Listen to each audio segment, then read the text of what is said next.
vos estou a dizer aconteceu realmente. Eu ouvi Deus, face a face, diriam muitos daqueles que vocês terão a possibilidade de ler. Portanto, vocês agora ouviram uma história.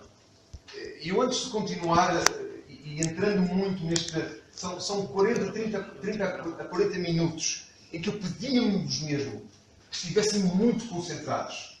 Não só hoje, mas também amanhã, quarta, quinta, sexta e sábado. Há decisões que vocês podem mudar. Aliás, há decisões que vocês podem tomar que podem radicalmente mudar a vossa vida. As decisões acontecem num momento, não acontecem ao longo de vários anos. As decisões que vocês tomam acontecem num momento. Eu lembro-me de decisões que eu tomei num momento e que mudou a minha vida. E eu, oxalá, vocês nesta semana, para além dos bons momentos que passam, para além do tempo que vocês estão com os vossos amigos, para além das amizades que vão crescer, que nestes momentos, que nos momentos a sós com Deus, que nos momentos quando estão sozinhos no vosso quarto, quando está tudo em silêncio, vocês lembrem-se daquilo que ouviram nestes momentos. E que façam a seguinte questão. Será que aquilo que eu ouvi é apenas treta? E se for treta, ignorem. Não pensem nisso. Não passem nem sequer um minuto concentrados naquilo que vão ouvir. Deixem-me dizer-vos que se aquilo que vocês ouvirem aqui for verdadeiro, não podem fazer mais nada a não ser prestar atenção. Com toda a vossa alma, com todo o vosso coração. Não é, mais uma vez, não é por minha causa ou por causa da Bíblia. É porque acreditamos que aquilo que hoje, ou que esta semana falarmos convosco, vem de um livro carregadíssimo de palavras de Deus. Durante 2 minutos, aliás, 1 minuto, voltem a abrir as vossas Bíblias.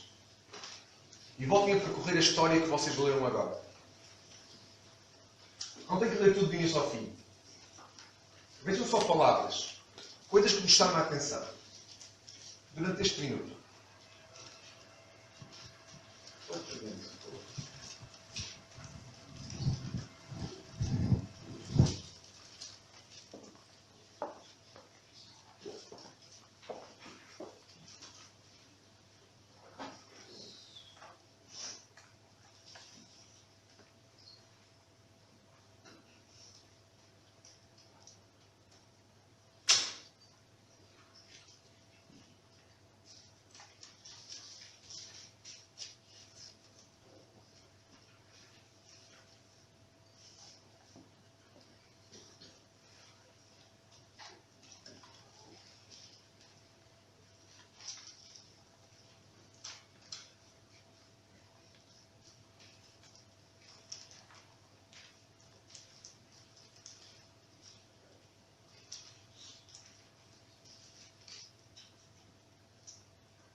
Nós já vamos voltar a essa passagem. É por isso que gostaria que passassem mais algum tempo e que passem talvez mais tempo hoje, antes de se deitarem, ou talvez simplesmente a lembrarem-se. Nós vamos falar, o tema desta semana é a batalha da mente. Nossa mente é algo absolutamente inacreditável. As coisas que nós conseguimos lembrar-nos, as coisas que nós conseguimos processar. Basta eu pegar em alguns dos vossos livros da escola, quer estejam no 7º, 8º, 9º, as matérias, 10º, 11º, 12º, matérias matemáticas, ciências, mesmo os livros em que vocês, quando estão na primária, têm que aprender uma língua nova. Vocês já pensaram no processo que a vossa mente produz quando vocês conseguem dizer uma good morning? E a vossa mente está a dizer assim, eu ao dizer good morning, eu estou a dizer bom dia, mas numa língua que um outro povo entende. Quando vocês dizem hello ou hello, vocês basicamente estão a dizer olá. O vosso cérebro é um órgão do vosso corpo, e nós vamos ver um bocadinho mais disso amanhã, absolutamente inacreditável. E eu hoje gostaria de falar convosco, usando a vossa mente, usando a minha mente em conjunto. Eu gostaria que nós pudéssemos pensar, mas pensar a sério. Talvez, o meu objetivo hoje aqui é nós podermos dar resposta a uma das maiores empreitadas do espírito humano. E esta empreitada procura dar resposta a 3 perguntas. Uma das perguntas é: quem sou eu? Já pensaram no momento, quem sou eu? Sabem quantas pessoas existem no planeta Terra? 7 bilhões de pessoas, aproximadamente, talvez mais agora. 7 bilhões de pessoas. Porquê é que eu sou especial? Porquê é que eu existo? Porquê é que vocês olham para vocês e vocês têm sentimentos vossos? Vocês sabem o vosso nome? Vocês vivem aqui neste planeta. Quem sou eu? Uma das outras perguntas que eu gostaria que nós pensássemos um pouco seria: qual é o significado de viver? Porquê é que nós existimos? Qual é o significado? Será que é importante nós existirmos?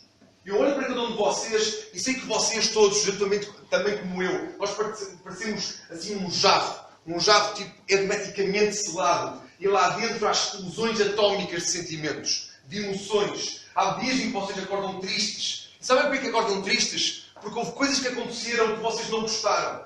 Há dias que vocês acordam alegres porque houve coisas que aconteceram que vos fizeram tão felizes. Há sentimentos de amor, há sentimentos de ajuda aos outros. E a questão é: porquê é que nós sentimos isso? Porquê é que nós não somos, talvez, como outras espécies de ser vivos, que parecem que não sentem nada disso? Parece que basicamente a sua vida é comer, sobreviver e, olha, se morrerem, nós não vemos nenhumas formigas a fazerem funerais. É que não vemos mesmo. E a vida continua. E há algo no ser humano que distintamente é diferente. A terceira pergunta é: e quando eu não estiver vivo? O que é que acontece? Eu poderia falar de várias pessoas que defendem que quando não estão vivos, deixam de existir. Parou, acabou tudo. Simplesmente preto, negro. Já não vivemos mais. Então, se já não vivemos mais, basta aproveitar talvez aquilo que nós estamos aqui. Aquilo que nós temos aqui. E deixem-me fazer-vos uma pergunta. Algum de vocês já morreu e já voltou de estarem mortos para dizer: tinham razão, era tudo preto? E a verdade é que nós vivemos, vocês nas vossas escolas vão ser confrontados com pessoas no vosso trabalho, nos vossos amigos, que quando morrerem, tudo fica preto. Tudo acaba. Nunca mais voltam a sentir alegria, nunca mais voltam a sentir amor, nunca mais voltam a sentir saudades, nunca mais voltam a sentir que são especiais de alguma forma. Porque tudo acaba.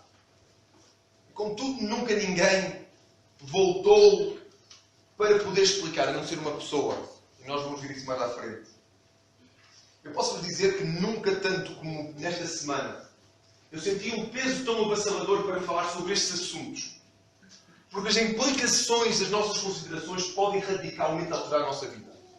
E deixem-me dizer-vos que acho que é importante. Acho que é muito importante. Mais importante que o curso que vais escolher. Mais importante que o emprego que vais escolher. Mais importante que a casa que vais comprar. Mais importante que o telemóvel que vais ter no final do ano. Mais importante que qualquer um dos teus sonhos, as decisões que tu vais tomar aqui podem radicalmente alterar a tua vida. E podem radicalmente alterar a tua vida por uma vida inacreditavelmente boa. Por uma vida inacreditavelmente inacreditável.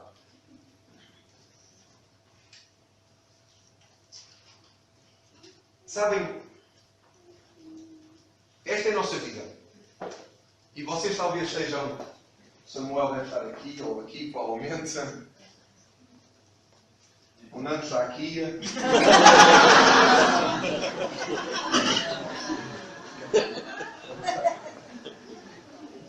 Obrigado, Jonas. Jonas, estou mais perto do senhor. Sim, é verdade. Vocês um dia nasceram. Sabem que aqui vocês não existiam. Sabem que um dia isto vai acontecer. A todos vocês. A todos vocês. Se o Senhor não vier antes. E eu preciso perceber isto. Eu preciso perceber porque é que isto acontece. Porque é que eu antes sou pequeno e depois cresço. O que é que eu estou aqui a fazer?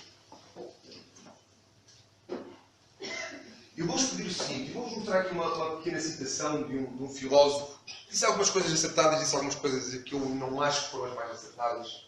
Mas eu acho incrível a descrição que ele faz do que é que significa pensar. Sabe o que significa pensar? Que é uma coisa que nós fazemos muito pouco na nossa sociedade.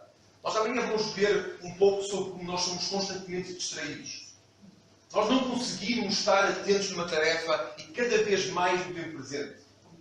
Nós podíamos falar como é que tão facilmente vocês basicamente estão digamos, na internet a ler um artigo no jornal ou a ler uma página qualquer e de repente, plim, e recebem tipo uma imagem fantástica de um gato muito engraçado de um amigo vosso e vocês de repente deixam de ler aquilo que estavam a ler, olha que imagem engraçada, dão umas boas gargalhadas, tocam em enviar aquilo para os vossos amigos e quando enviam aquilo para os vossos amigos entram no Facebook e aparecem todas aquelas notícias e veem um vídeo mesmo muito engraçado de um cão que bateu com outro cão e toda a gente está-se a rir e naquele momento também enviam esse vídeo.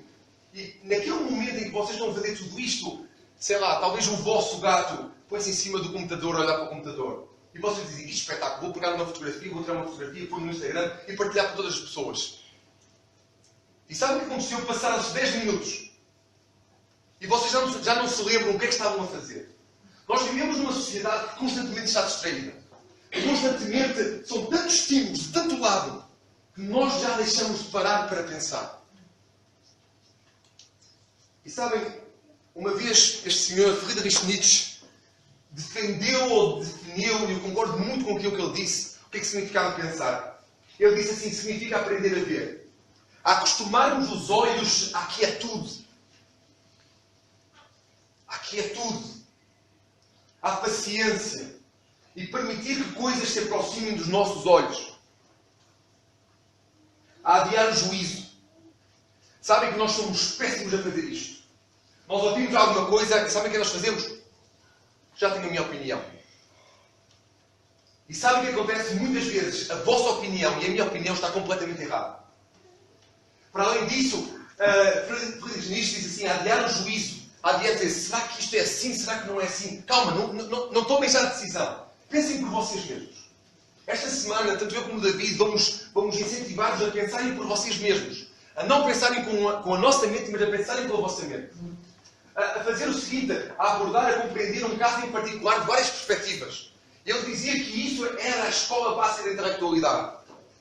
Não devemos responder imediatamente a estímulos. Devemos adquirir o comando de instintos que obstruem e isolam. E deixem-me dizer-vos que na nossa sociedade, ele escreveu isto em 1890. Ele não sabia o que era Facebook, não sabia o que era Twitter ou Instagram. Mas já que naquela altura havia tanto perigo de eles serem rodeados de várias coisas que tiram a atenção. Portanto, hoje, amanhã, quarta, quinta, sexta, sábado, atentos a refletir.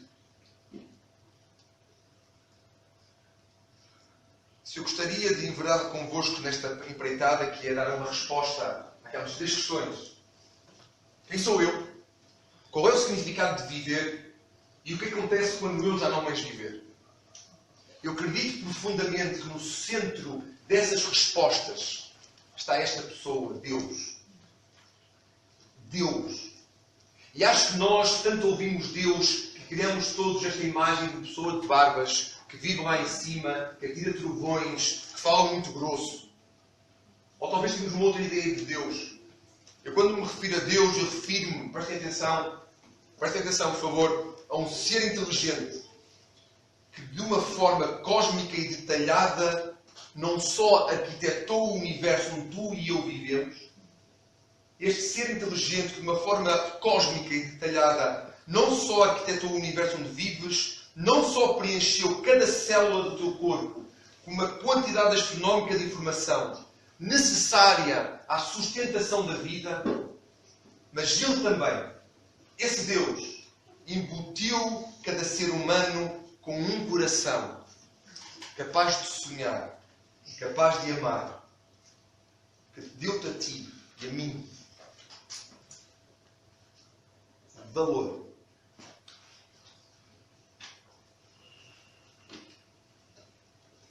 Talvez alguns de vocês aqui estão a debater com a ideia de dizer assim, como é que eu posso ter a certeza que Deus existe? Não acham estranho que vocês sentem, cada um de vocês sente que tem valor? Sabem como é que vocês sabem isso? Quando são injustiçados. Quando acontece alguma coisa que vocês dizem assim, é uma injustiça. Sabem porquê que dizem isso? Porque vocês acham que têm direito a não serem maltratados. Mas a questão é, porquê é que vocês sentem isso? Porque Deus embutiu-vos, cada um de vocês, com um valor intrínseco. São especiais, são diferentes, não são animais, são muito mais do que isso.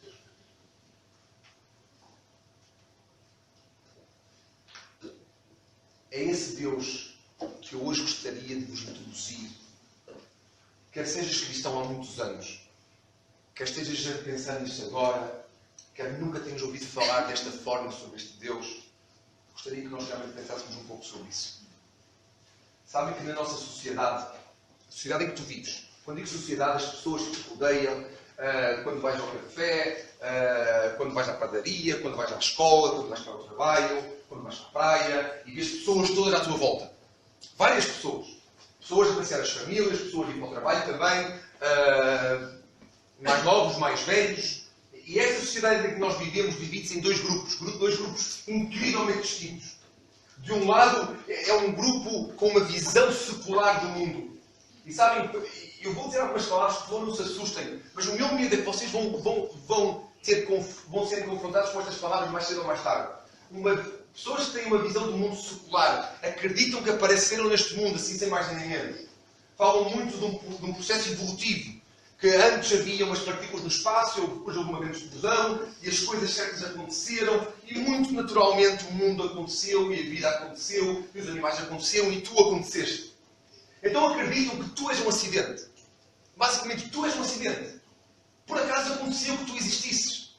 Mas há pessoas que defendem muito que foi assim que simplesmente aconteceu.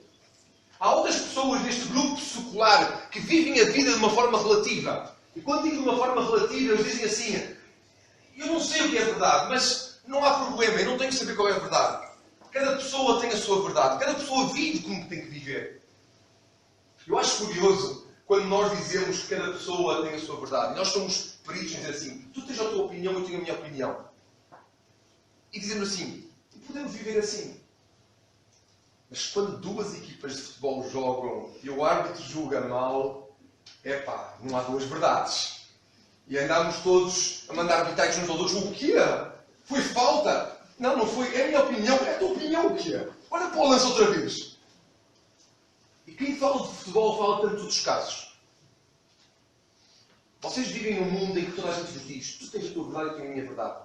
Mas não existem duas verdades. Nunca existiram duas verdades. Só o conceito de dizer há duas verdades não funciona. Será que dizer que há duas verdades é verdade ou é mentira? Sabem aquela expressão que dizem assim, que não existem frases com mais que duas palavras? Não há frases com mais que duas palavras. Perceberam o que estou a dizer? Não há frases com mais que duas palavras. Todas as frases têm menos que duas palavras. E há coisas que muitas vezes nós ouvimos e nós dizemos: talvez eles tenham razão. Não têm razão. Eu gostaria que nós pensássemos sobre a ideia de Deus e pensássemos que existe só uma verdade. Que não existem duas. O que é que isso significa? Significa a temática 2. Vocês veem nos vossos papéis. É preciso apostar. Deixem-me ver o que é que isto quer dizer. Ou eu aposto toda a minha vida que Deus é, que Deus existe, e todas as implicações que isso acontece, ou eu aposto toda a minha vida que Deus não é, que Deus não existe. E hoje gostaria de talvez falar convosco e tentar talvez, e perdoem-me se não conseguir, eu ando a pensar na melhor forma para vos transmitir isto, e perdoem-me se não for claro o suficiente. Por favor, perguntem-me no fim: olha, Jonas, não percebi nada que fizeste. Para poder tentar explicar outra vez, se for preciso. Mas o que gostaria de dizer é que nós vivemos o nosso mundo, sabem como? A dizer: bem, eu não sei se Deus é, ou não sei se Deus não é, é melhor não decidir. E nós achamos que podemos estar numa posição de é melhor não decidir. Essa posição não existe na nossa vida. Ou tu escolhes que sim, ou tu escolhes que não. Este homem chamado Blaise Pascal, que tinha um ditado um bocado estranho, viveu há muitos anos atrás. É considerado hoje como um dos maiores matemáticos que alguma vez pisou nesta terra. Com 15, 16 anos ele escrevia teoremas matemáticos que nem Arquimedes na antiguidade grega conseguia fazer.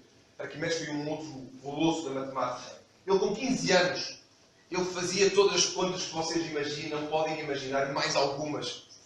Explicava a outros professores de matemática como é que eles deviam fazer contas. E Blaise Pascal uma vez disse assim o seguinte: examinemos, pois, este ponto e digamos, ou Deus é, ou Deus não é. É preciso apostar. Não é voluntário. Somos obrigados a isso. Pesemos o ganho e pesemos a perda. E ele diz, preferindo a coroa que é Deus. Estimemos as duas hipóteses. Isto gostaria de falar convosco. Se Deus é e eu apostar a minha vida e ganhar, eu ganho tudo. Mas se Deus não é, aliás, se Deus é e eu apostar a minha vida que Deus não é, eu perco tudo. Eu perco tudo.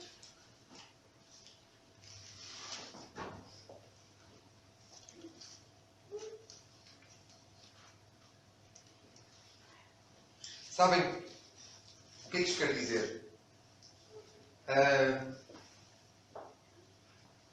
Eu tenho muito medo se vocês estão aqui.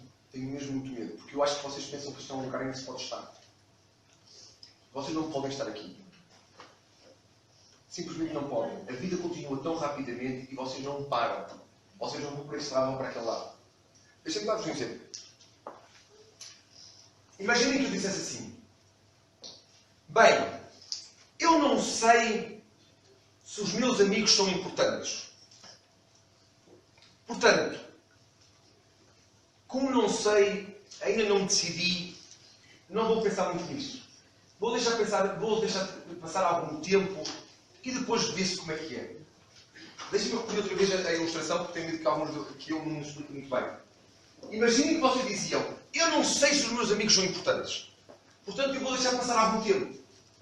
Agora digam-me uma coisa, durante esse tempo em que eu estou a pensar, os meus amigos são importantes ou não são importantes? Não. Eu basicamente não tenho contato com os meus amigos. Porque se os meus amigos dizem assim, bem, aquele amigo chamou-me e aquele amigo pediu-me para fazer isto, mas eu ainda não tenho a certeza se aquilo é importante ou não. Então eu vou deixá-lo estar ali e vou deixar passar um ano para pensar bem se realmente ele é importante ou não é importante. Passou um ano inteiro. Durante esse ano em que eu não tive contato com o meu amigo porque eu estava a pensar em decidir, será que nesse tempo o meu amigo estava a ser importante para mim ou não? O tempo em que eu estava a tentar decidir se o meu amigo era importante e estava a ignorá-lo completamente, eu estava a dizer, o meu amigo não é importante. Deixa-me dizer o seguinte, se vocês estão neste momento a dizer assim, eu não sei se Deus é importante para mim ou não. Tenho que pensar um pouco mais sobre o assunto. E passa um ano, e passa 2, e passa 3, e passa 4. Nós estamos a pensar, nós estamos à procura de Deus. Estamos simplesmente a tentar decidir se Deus é importante ou não. Deixem-me dizer-vos que vocês podem passar toda a vossa vida e o que estão a dizer com as vossas ações, com as vossas atitudes, com as minhas ações e com as minhas atitudes, é que Deus não é de todo importante para a minha vida. É por isso que é importante apostar. É por isso que é importante uma pessoa decidir. Vocês lembram-se da história que vocês leram hoje? A história de um jovem rico. O jovem rico chega, sabem, eu imagino como é que aquele encontro deve ter acontecido. Ele chega para falar com Jesus.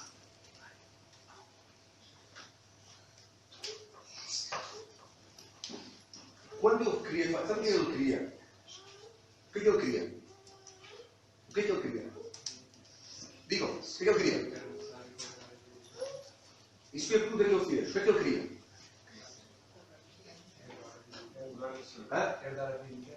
Ele queria a vida eterna. Eu sei o que queres dizer, mas ele queria a vida eterna. Assim, eu vou falar com este homem, este Jesus, e eu quero a vida eterna. E eu acho que ele pode ter a solução para a minha vida. Então era uma pessoa com muito dinheiro.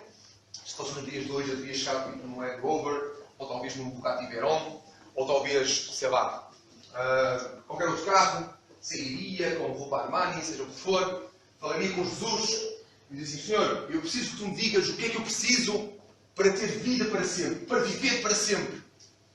E Jesus disse, olha, tu sabes o que tens de fazer, olha, não mates, não mintas. E ele disse assim, olha, com o seu casaco Armani, o seu carro. Assim, eu faço tudo isso. É verdade que eu faço tudo isso. E Jesus disse assim, a Bíblia diz que Jesus o amou. Sabem porquê que o amou? Ele amou porque ele sabia a resposta que viria a seguir. E ele disse assim o seguinte, olha, falta-te uma coisa.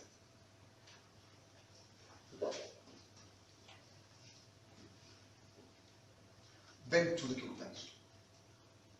Tudo aquilo que tens. Vende o teu carro, vende a tua roupa, vende a tua casa, vende tudo. E anda atrás de mim. Anda comigo. E o que é que ele fez? Sabe o que ele fez quando ele saiu? Ele disse assim, eu pensava que esta pessoa era um bom mestre. Mas não é. Qual é o bom mestre que me diz para eu vender tudo aquilo que eu tenho? Foi por causa disso que Jesus, quando falou, atenção, foi por causa disso que quando Jesus falou com ele disse assim, bom mestre, que hei de fazer para herdar a vida eterna? E Jesus fez assim, olha, eu quero fazer-te uma pergunta. Porquê é que tu me chamas bom se a única pessoa que é boa é Deus? Jesus, quando fez esta pergunta, ele disse assim, eu quero ter a certeza que tu compreendas com quem é que estás a falar. Se tu achas que estás a falar com um homem nunca te poderá dar a vida eterna. Se tu achas que estás a falar com Deus, não importa que fiques sem riqueza nenhuma. Eu dou-te outro tanto. Dou-te 100 vezes mais, porque eu sou Deus. Porque eu criei o universo. A verdade é que aquele homem saiu daquele lugar a dizer assim, este suposto Messias é uma farsa. E a minha preocupação sincera, ouçam, eu digo isto com o coração nas mãos, é que vocês e eu caímos no erro. Vivemos a nossa vida e achamos que Deus é uma farsa. E eu falo para cristãos e para não cristãos. Cristãos, nós dizemos que temos fé e vivemos como se Deus fosse uma farsa. Nós dizemos que Deus sustenta, que Deus cuida e andamos constantemente ansiosos como se Deus não fosse. Nós vivemos a nossa vida a pensar que Deus dá todo o significado à nossa vida. E passamos a nossa vida à procura de significado para a nossa vida em todas as outras coisas, menos em Deus.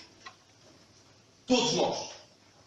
Todos nós já fizemos isso num ou outro momento. E talvez neste momento vocês estão a procurar significado na vossa vida em outras coisas. E Deus, que pode dar a única verdade, a única resposta verdadeira a ti, vocês dizem assim, Deus não é.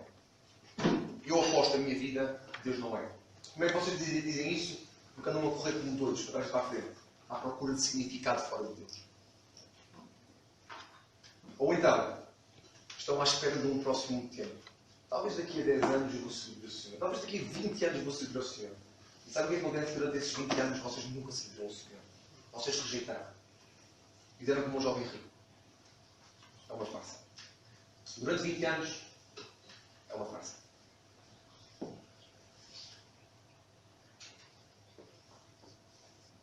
Se Jesus é, ele tinha direito à vida eterna.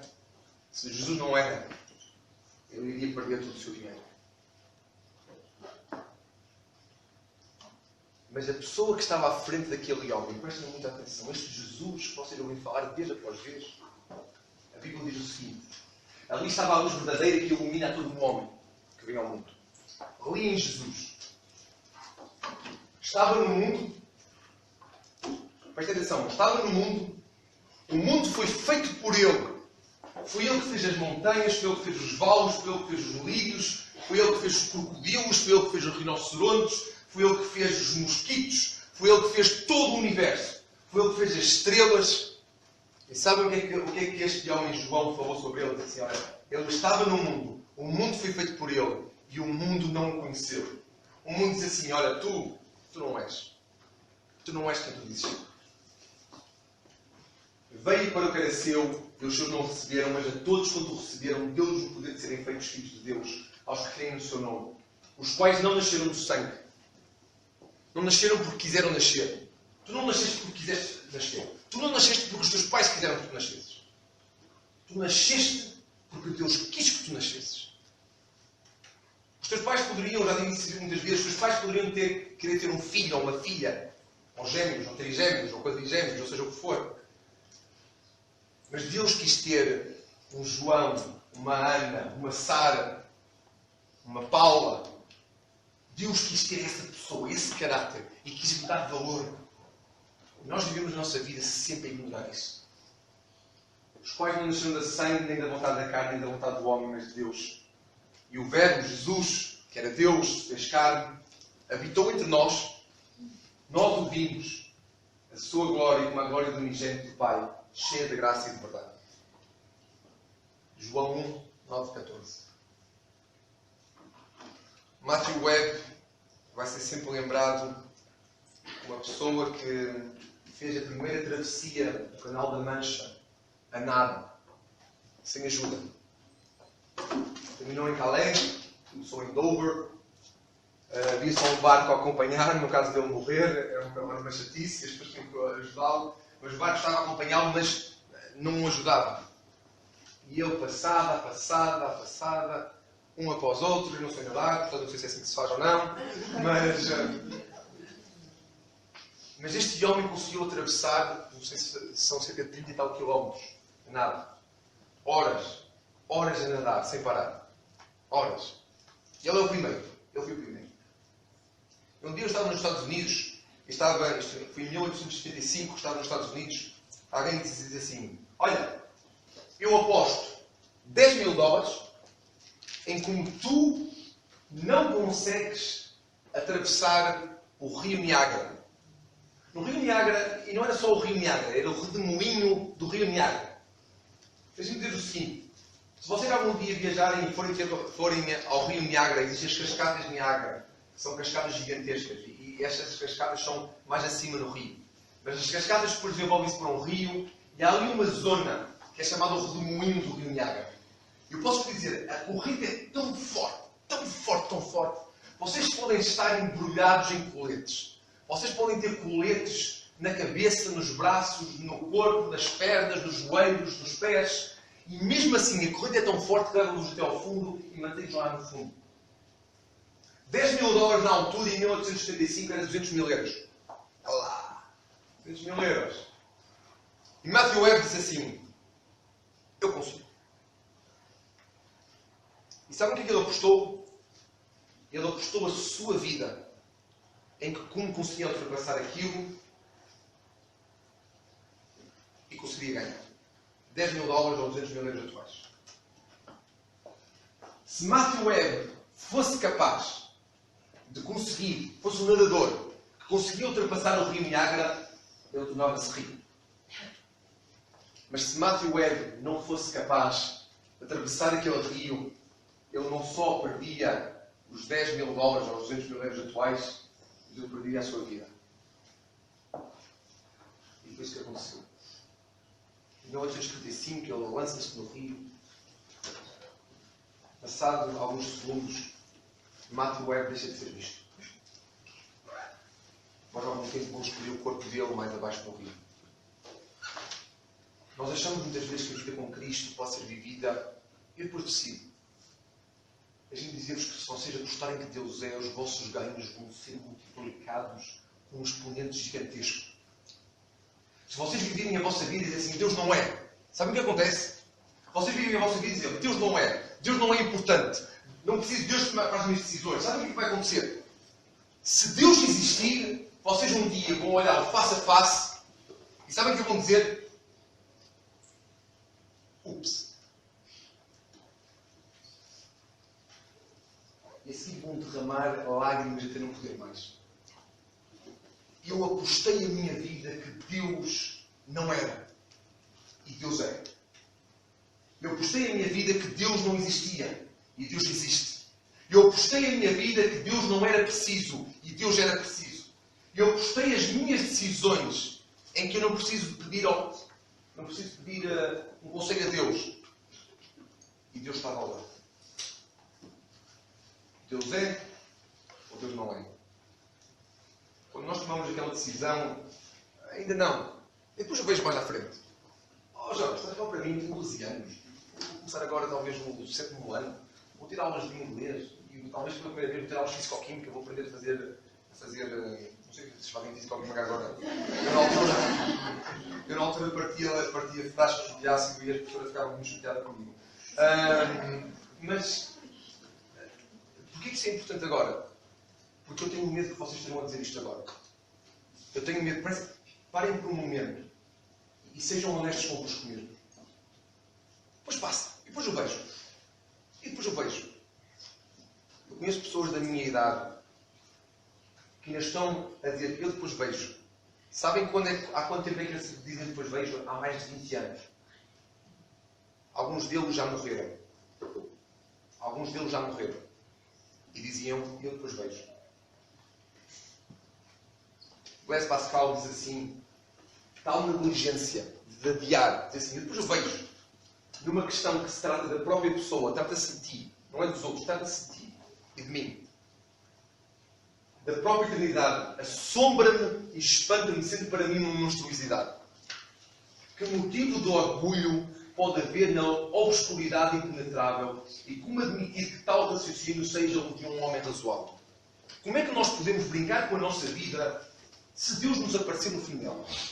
Se Deus vai-te aparecer no fim dela e tu chegas a ver a Deus e dizes assim, ó Senhor, ui, afinal tu existes. Olha, desculpa lá, olha, eu pensava que tu não existias.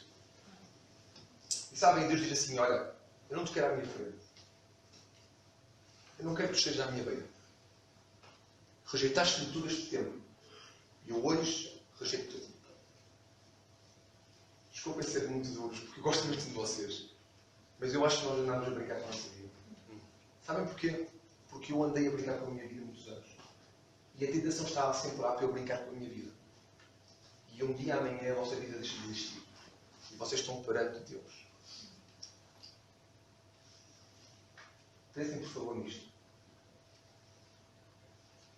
Por consequente, como se acham homens indiferentes à perda do próprio ser e ao perigo de uma eternidade de miséria. Isso não é natural. Não é lógico. Não é lógico. Batalha da mente não é lógico. Operação Barbarossa é um nome um bocado estranho, mas chama-se mesmo Operação Barbarossa. Foi talvez uma das maiores operações de guerra que alguma vez houve à face da Terra. 4 milhões de soldados, juntamente suportados por milhares de aviões, dezenas de milhares de tanques, invadiram a Rússia. Eram soldados do eixo, mais conhecido como a Alemanha nazi, Itália, havia soldados também da Espanha franquista. Curiosamente, neste ataque, houve portugueses que participaram neste ataque também. E neste ataque, no dia 22 de junho de 1941, 4 milhões de soldados entram pela Rússia adentro. E dizem assim, Adolf Hitler, o comandante supremo, dizia assim, isto foi dia 22 de junho de 1941. E diz assim, olha, nós em 3 meses conquistamos isto tudo e voltámos todos para casa. E alguém perguntou-lhe, Sr. Adolf Hitler, e se aquilo demorar mais tempo? E Adolf Hitler diz assim, qual é o problema? Sr. Adolf Hitler, se aquilo demorar mais tempo, nós temos que nos preparar para o frio. E Adolf Hitler diz assim, não te preocupes, nós depois pensamos nisto. Se isso para acontecer, nós depois vemos. A guerra que deveria durar, a batalha, na escala da Operação Barbarossa, que deveria durar 3 meses, ou seja, que deveria ter começado em junho, julho, agosto, setembro, que deveria terminar em setembro, acabou a 5 de dezembro, com temperaturas menos 30. Sabem quantas baixas de guerra houve? Do lado alemão? 800 mil homens. 800 mil homens ficaram gravemente feridos ou morreram porque alguém disse assim. Pois vê-se. A gente diz que muito mais grave é eu chegar ao céu sendo cristão. Eu agora não vivo muito para Cristo, mas depois vê-se. Não é assim tão importante. E chegar ao céu e o Senhor dizer assim, Jonas, tu desperdiçaste a tua vida. Eu dei-te vida para não ser desperdiçada e tu desperdiçaste. Eu não vou ter palavras para responder. É apenas uma tristeza do coração. Ou pior, acharmos que Deus não é e chegarmos ao céu e o se não os quiser. Para terminar, abram todos, por favor, a Bíblia em Josué. O livro de Josué é o 6º livro.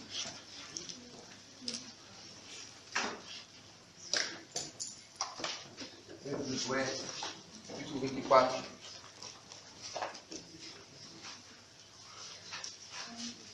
Versículo 14.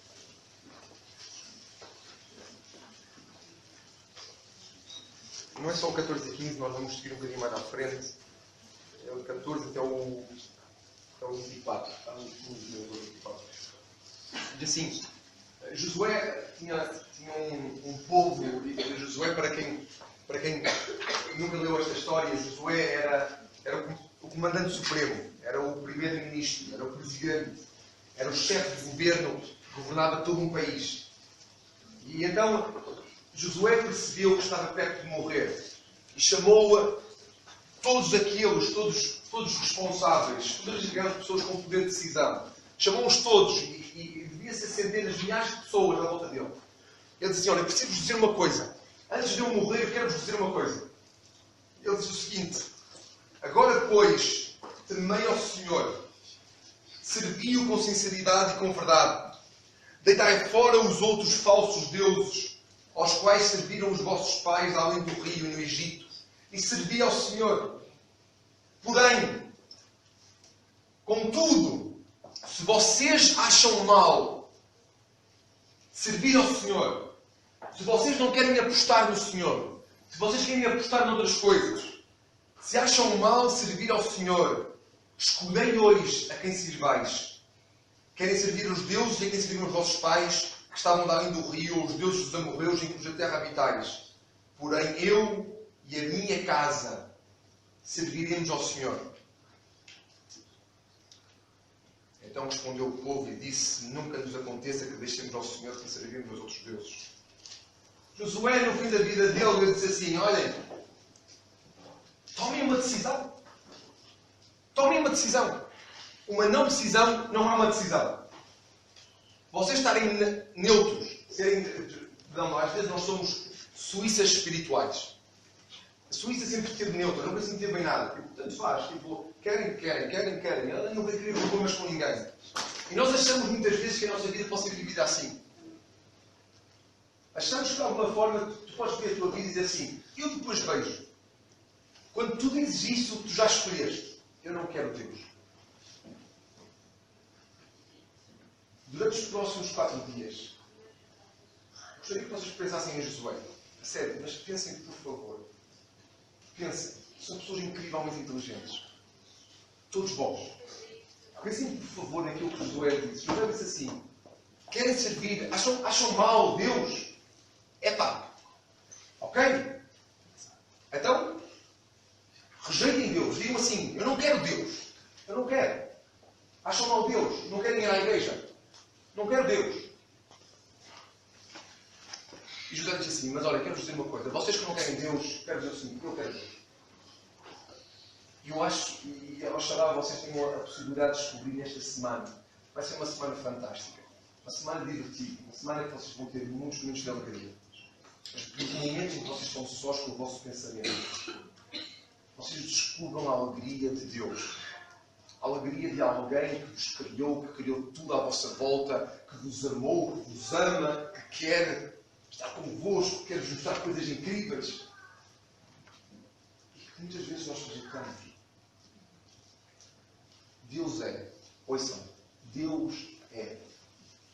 E eu pedi mesmo, acho que não estávamos a falar com a organização, disse realmente que poderíamos falar no dia de hoje, provavelmente isto nunca aconteceu, porque o tempo é tão importante. E é tão importante tomar uma decisão.